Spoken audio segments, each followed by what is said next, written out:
శ్రీ గురుభ్యో నమ. గురుబ్రహ్మ గురువిష్ణు గురుదేవ మహేశ్వర గురుర్ సాక్షాత్ పరబ్రహ్మ తస్మై శ్రీ గురవే నమ. సదాశివసమారంభం వ్యాసశంకర మధ్యమాం అస్మదాచార్యపర్యంతం వందే గురు పరంపరాం. అపార కరుణాసింధం జ్ఞానదోషాంతరూపం శ్రీ చంద్రశేఖర గురుం ప్రణమాముదం. నారాయణం నమస్కృత్య నరం చైవ నరోత్తం దేవీం సరస్వతీం వ్యాసం తతో జయముదీరయేత్. శ్రీ గురుభ్యో నమః. మహాగణాధిపతయే నమః. భరతుని శబ్దములు ఇవాళ ఎపిసోడు 4 చెప్పుకోవాలి. సుధా సాంప్రదాయ సుధాస్వాదము శ్రీమతే రామానుజాయ నమః. ఇప్పుడు ఎపిసోడ్ 3లో ఏం చెప్పుకున్నట్టే, ఇక ప్రకృతి రామాయణ శ్లోకం గృహస్థులుగా సన్యాసీనుగా భ్రష్టజీవిగా వాడే మహాపాపిని నిరూపింపబడినట్టు గ్రహింపదగు. నేను అట్టి మహాపాపిని అగుదునని భరతుని శపథము అక్కడ ఆపేశాం. ఇప్పుడు రాజ స్త్రీ బాల వృద్ధానాం వధే యుత్సాపముచ్యతే. వృత్త్యాగే చ ఉత్సాపం పాపం తత్పాపం ప్రతిపద్యతాం. ఉత్తమ పరిపాలకుడు రాజును హత్య గావించినను, స్త్రీని బాలుని వృద్ధిని హత్య చేసినను ఏ పాపము కలుగును. నేను అట్టి పాపము పొందుదునని భర్తని శపథం. మరియు సేవను చేయునట్టి తన వృత్తిని అకారణంగా వెళ్ళగొట్టినచో కలుగు పాపమును కూడా నేను పొందుదును అని మరి ఒక శబ్దం. నెక్స్ట్ శ్లోకం 18. లాక్షయ మధుమాంసేన లోహేన చ విషేణ చ సదైవ విబ్రూయాత్ మృత్యాన్ యస్యార్యోనుమతే గతాః.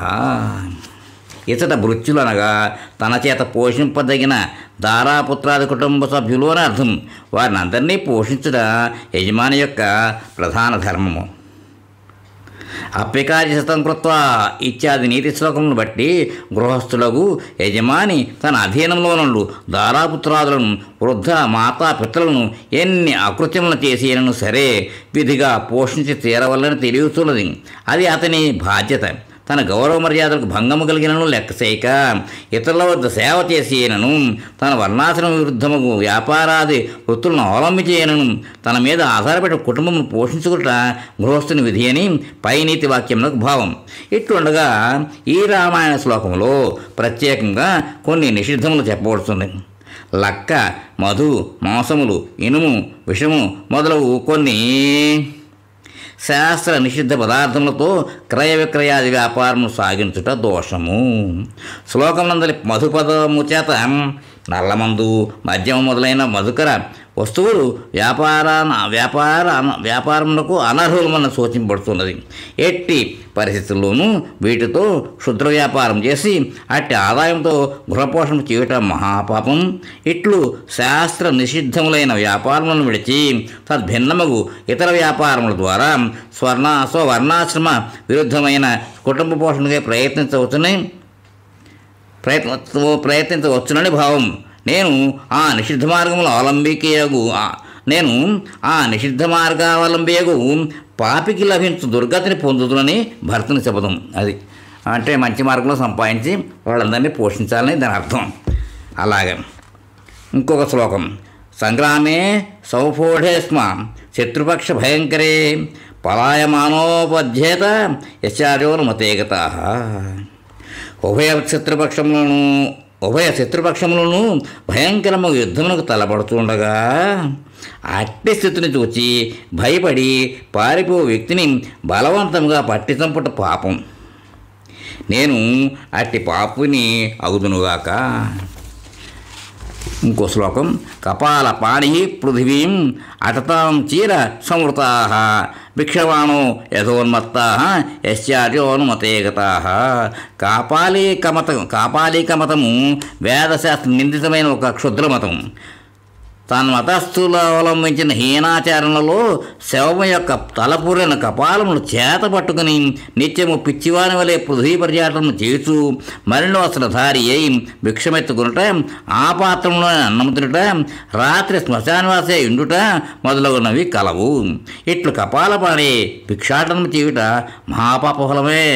కనుకనే బ్రహ్మహత్యా పాతకము చేత తన చేతికంటిన కపాలను తొలగించుకున్నట్టుకై పరమశివుడు కూడా బదరికాశ్రమమున లక్ష్మీదేవి యొక్క హస్తప్రసాదమును భిక్షముగా కొని ఆ పాపమును తొలగించుకునని పౌరాణిక ప్రసిద్ధి కలదు. శ్రీరామ వనవాసమునకు నేను హేతువైనచో అట్టి పాపము అనుభవించును గాక అని భరతుడు చేసిన ఘోర శపథం ఇది. ఇంకో శ్లోకం. పానే ప్రసక్తో భవతు స్త్రీష్వక్షేషు స్త్రీష్వక్షేషు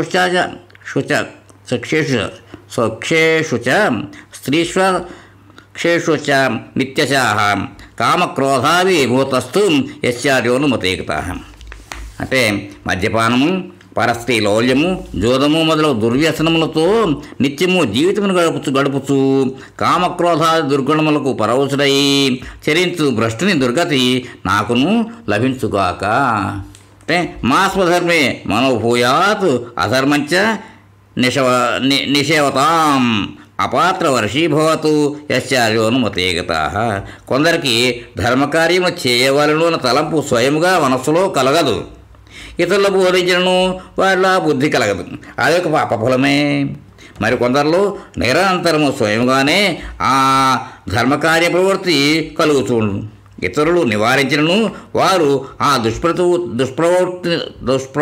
ప్రవృత్తిని మానరు. మరి కొందరు నిరంతరము స్వయంగానే అధర్మ కార్య ప్రవృత్తి కలుగుతూ ఉంటుంది, అది అధర్మం. అది ఇతరులు నివారించిన వారు ఆ దుష్ప్రవృత్తిని మానరు, అదిను పాప ఫలితమే. పాత్రను అడిగి దానం చేయము అని నీతిశాస్త్రం చెప్పుతున్నది. ఇతర పాత్రమనగా దానమును స్వీకరించే వ్యక్తి అతడు మంచి నడవడి కలిగి తాను స్వీకరించి దానమును సద్వినియోగం చేసినప్పుడు దాతకు కూడా పుణ్యం దక్కును. దుర్వ్యసనాదులకు లోనయుండు ఆ అయోగ్యునికి దానం చేసినచో వాడు ఆ ధనమును చెడు కార్యములకే ఉపయోగపడుతుంది. కనుక దానకర్త స్వీకరించు అని యోగ్యతను గుర్తించి ఏ దానం చేయవలను. అయోగ్యునికి దానమిచ్చట పుణ్యం కాకపోగా అతను దుర్వ్యసనకు చేయుతనిచ్చినట్లు అగును, కావున అది పాపమే అగును. ఈ 3 రకముల పాపములను నేను చేసిన వారిని అగుదును గాక అని భరతుని శపథం. 23వ శ్లోకం. సంచితాన్యస్య విత్తాని వివిధాని సహస్రశాః దస్యుభిః విప్రల్ప్యంతాం యశ్చార్యోనుమతేగతాః. ఒకడు వెండి, బంగారము, రత్నములు, ఉత్తమ గవాస్వాది జంతువులు, గృహ ఆరామ క్షేత్రాదులు మొదలైన స్థిరచరములు ఆస్తులను ఎంతో కాలం శ్రమపడి సంపాదించుకున్నాడు. తాను కూడా అనుభవింపనొల్లక దాచుకున్న ఆ ఆస్తిని అంతయు దోపిడి దొంగలు ఒకనాడు మొత్తము కొల్లగొట్టిరి. అతనికి జీవితం పడిన శ్రమ అతనికి జీవితమంతా ఇవ్వబడిన శ్రమ వ్యర్థం ఒకటేగాక దుర్భర మనోవేదనే మిగిలినది. నాకును అట్టి దుస్థితి దాపురించునుగాక. ఇంకో శ్లోకం. 24వ శ్లోకం. ఉభే సంచేశయానస్య యత్పాపం పరికల్ప్యతే తచ్చ పాపం భవేత్ తస్య యశ్చార్యోనుమతేగతాః. సూర్యుడు ఉదయించు ప్రాతః సంధ్య సమయమును కానీ అస్తమించు సాయం సంధ్య సమయమును కానీ మానవుడు నిద్రింపరాదు, అది మహాపాతకము. ఇచ్చట కృష్ణ యజుర్వేదాష్టకమున గల ఒక కథ స్మరణీయము. ఒకప్పుడు దేవతలందరూ సమావేశమై ఇట్లు విచారించిరి. యజ్ఞమునందు పశువును చంపి దాని కొవ్వుతో యజమానుడు మనకు స్వాహాకారం ఇచ్చుతూ ఉన్నాడు. వాడు చేసినట్టు హింసా పాపం మనకు కూడా సంక్రమించున్నది. ఇట్లు అనేక యజ్ఞముల ద్వారా మనకు సంక్రమించిన ఈ అపార పాపరాశిని మనము వదిలించుకున్నట్టు ఎట్లు? ఈ పాపమునకు పరిహార మార్గం తెలుపమని వారు అగ్నిని కోరగా అతడు తనచే సృష్టించబడిన జలచరములైన మత్స్యాది జంతువులను చూసి వాటిపై ఆ పాపమును విడువుడు అని సలహా ఇచ్చారు. అట్లు వాటికి సంక్రమించిన ఆ పాపం క్రమంగా వాటికంటే అత్యంత హీనములైన వ్యక్తుల్లోనికి సంక్రమించుతూ పోయాను. అట్టి హీన వ్యక్తులలో సూర్యాభ్యుదితుడు అంటే సూర్యోదయ సమయం నిద్రితుడు ఒకడు. అతడు తనకు సంక్రమించిన పాపం నిమృక్తునితో అంటే సూర్యాస్తమయ కాలమందు నిందితుడు. అతడు కులభి నీచముగా గోళ్ళు పెంచినవాడు. అవి పాపిష్ఠులోను అతడు స్వావదన్ కుక్కలతో అరుచుతూ తిరుగువాడును అనబడు పాపిష్ణులోను, అతడు విధవా స్త్రీని వివాహం చేస్తూ ఆడినవాడు అనబడు నీచునిలోను, వాడు పరివెత్తుడు అన్నకు వివాహం కాకుండానే వివాహమైన తమ్ముడు అనబడు నీచునిలోను, వాడు వీరహ నీత్యము చేసుకొనవలసిన అగ్రహోమాదులు విడిచినవాడును అను నీచునిలోను, వాడు బ్రహ్మ వేదవేత్త బ్రాహ్మణుని హత్య చేసినవాడు అను పాపిష్టులోను ఆ పాపరాశిని విడిచిరట. ఈ పట్టిలో చేరిన వారు ఒకరికంటే ఒకరు క్రమముగా అతి పాపిష్టులు అని భావం.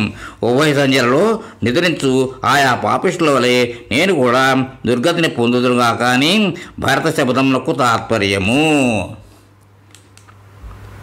ఇక్కడితోటి ఎపిసోడ్కి విరామం ఇద్దాం, తర్వాత కంటిన్యూ చేద్దాం. స్వస్తి.